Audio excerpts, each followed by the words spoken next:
बालाघाट के पास में धापेवाड़ा में भंडारण हो रहा है। ये अंधा है क्या आर के खातरकर? अभी तक बालाघाट जिले में एक रेत चोर राजेश पाठक और इनके आदमी लोग बालाघाट जिले की नदियों को उजाड़कर रेत की चोरी कर रहे थे, मगर इन चोरों ने अब बाहर से एक डाकू को लाया है साथियों, और वो डाकू अब बालाघाट जिले की पूरी नदियों को उजाड़ेगा और हमारे स्थानीय लोगों का उपयोग करके हमारी संपदा को बर्बाद करेंगे साथियों। और दूसरा साथियों, अभी वर्तमान समय में बालाघाट जिले में बालाघाट कलेक्टर मृणाल मीणा और मुख्य खनिज अधिकारी आर के खातरकर अपनी निगरानी में 1500 रुपए की गेट पास टोकन काटकर सरकार के राजस्व की चोरी करा रहे हैं और बालाघाट जिले की नदियों को बर्बाद कर रहे हैं, और जो घाट स्वीकृत ही नहीं है उन घाटों से भी नदियों की चोरी करा रहे हैं साथियों। नमस्कार साथियों, अभी तक बालाघाट जिले में एक रेत चोर रेत माफिया राजेश पाठक था और इनके आदमी लोग थे, मगर साथियों इन लोगों ने अब अपना नाम खत्म करके एक बड़े डाकू को इस जिले में लाया है, और उस डाकू कंपनी का नाम है national energy services and Wainganga mining works private limited. ये कंपनी है और इस कंपनी से अब बालाघाट जिले की नदियों को लुटवाया जाएगा, और लगातार ये कंपनी बालाघाट जिले की नदियों को लुटवा रही है, नियमों की अनदेखी करके और भ्रष्टाचार कर रहे हैं साथियों। और ये जिस तरह से भ्रष्टाचार कर रहे हैं, इनकी भ्रष्टाचार की जानकारी बालाघाट के कलेक्टर मृणाल मीणा को है, और भ्रष्टाचार करवाने वाला खनिज का मुख्य अधिकारी आर के खातरकर है। बालाघाट मुख्यालय से 2 किलोमीटर की दूरी पर ग्राम भटेरा में, जहां भंडारण ही नहीं है, जहां डंपर वाहन जा ही नहीं सकते, वहां की इस भ्रष्ट बेईमान आर के खातरकर मुख्य खनिज अधिकारी ने रॉयल्टी जारी कर दी है, और हर दिन बड़े बड़े डंपर वाहनों के 50-50 टन डंपर वाहनों के वहां रॉयल्टी कट रही है भटेरा ग्राम की। इसकी जानकारी बालाघाट कलेक्टर मृणाल मीणा को है। बालाघाट जिले के पूर्व सांसद क्रांतिकारी नेता सम्मानीय कंकर मुजारे जी ने कलेक्टर को फोन करके यह जानकारी दी थी आज से 5-6 दिन पहले, और कलेक्टर मृणाल मीणा ने कहा था कि मैं देखता हूं, और आज तक लगातार भटेरा की रॉयल्टी कट रही है। बालाघाट के कलेक्टर मृणाल मीणा यही देख रहे हैं क्या? और दूसरा साथियों, इस भ्रष्ट बेईमान आर के खातरकर ने किस तरह से नदियों को बर्बाद करने का फार्मूला ढूंढा है, यह मैं आपको बता देना चाहता हूं साथियों। मैं आपको बता देना चाहता हूं कि रेत के भंडारण के नियम है कि नदी रेत स्वीकृत घाट से 5 किलोमीटर की दूरी पे वो भंडारण करेंगे, मगर साथियों ये भ्रष्ट बेईमान आर के खातर की निगरानी में नदी के किनारे भंडारण किया जा रहा है, और वहां से डंपर भर के सीधी रेत बेची जा रही है। और वो रेत कहां बेची जा रही है, जिसका लगभग कई हजार करोड़ रुपए का घोटाला है, इस बारे में मैं आगामी वीडियो में चर्चा करूंगा और पूरा खुलासा करूंगा किस तरह से भ्रष्टाचार किया जाता है।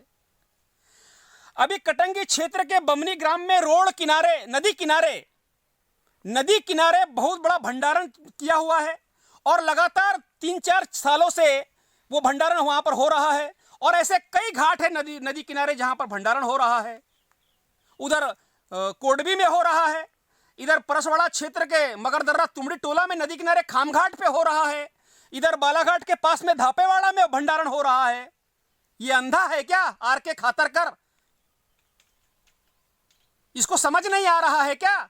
तमाम पर्यावरणीय नियमों को उल्लंघन करने वाले लोगों को ये लगातार बचा रहा है, और उल्लंघन करने का पूरा और भ्रष्टाचार करने का पूरा तरीका ये आर के खातरकर बता रहा है, और एक भी भंडारण के ऊपर कार्रवाई नहीं कर रहा है।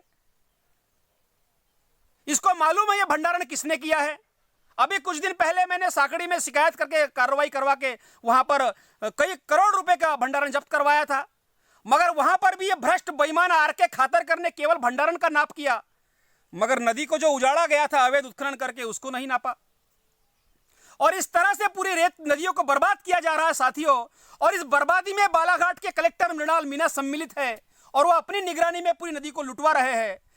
1500 रुपए के गेट पास टोकन काटने की जानकारी बालाघाट के कलेक्टर मृणाल मीना को मैंने लिखित में आज से 4 दिन पहले दी है, फिर भी वो गेट पास टोकन कटना पूरे जिले में बंद नहीं हुआ है और सरकार के राजस्व की चोरी प्रारंभ है।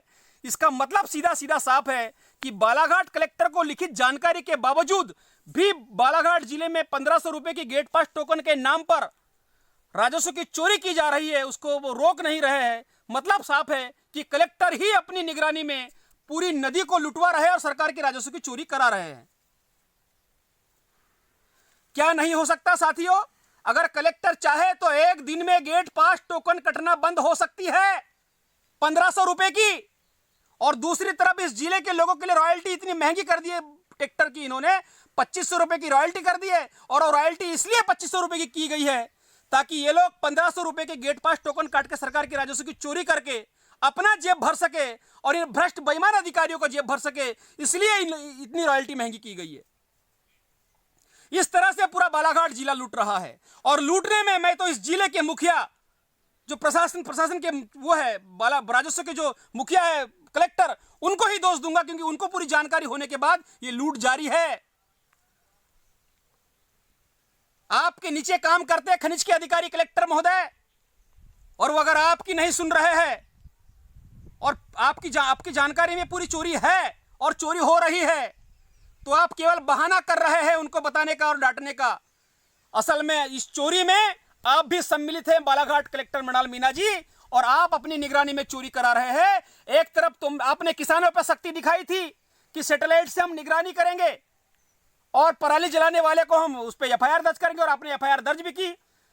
इतनी निगरानी और इतनी सतर्कता आप रेत माफिया, रेत चोरों पे क्यों नहीं दिखा रहे हैं?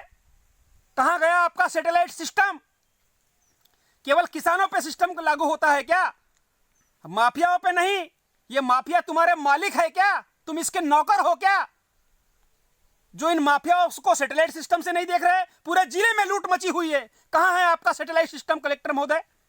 बालाघाट जिले की जनता से मैं निवेदन करना चाहता हूं, ये भ्रष्ट बेईमान अधिकारी 2-3 साल में इस जिले में रहेंगे और फिर चले जाएंगे। इनको बालाघाट की प्राकृतिक संपदा लूट रही, इनसे कोई मतलब नहीं है। अब आपको अपनी संपदा को बचाना होगा, आपको सामने आना होगा। ये लोग केवल इस जिले की प्राकृतिक संपदा को लूटने और अपनी कमाई करने के लिए और मोटी मोटी गड्डी खाने के लिए आते हैं। इनका इसके अलावा कोई कार्य नहीं। साथियों, आप सबसे निवेदन करना चाहता हूं कि आप सामने आए और आप अपनी नदियों को बचाएं, तब जाकर हमारी नदियां बचेगी। अन्यथा भविष्य में हमें बूंद बूंद पानी के लिए तरसना होगा, और पानी के लिए इस जिले में मारकाट शुरू होगी। साथियों, अगर आप पानी को बचाना है, जल को बचाना है, तो नदियों को बचाना होगा, रेत को बचाना होगा, तब जाके पानी बचेगा। साथियों, ये सरकार ढोंग कर रही है नदियों को बचाने के नाम पर और नदियों के साथ खिलवाड़ कर रही है। धन्यवाद।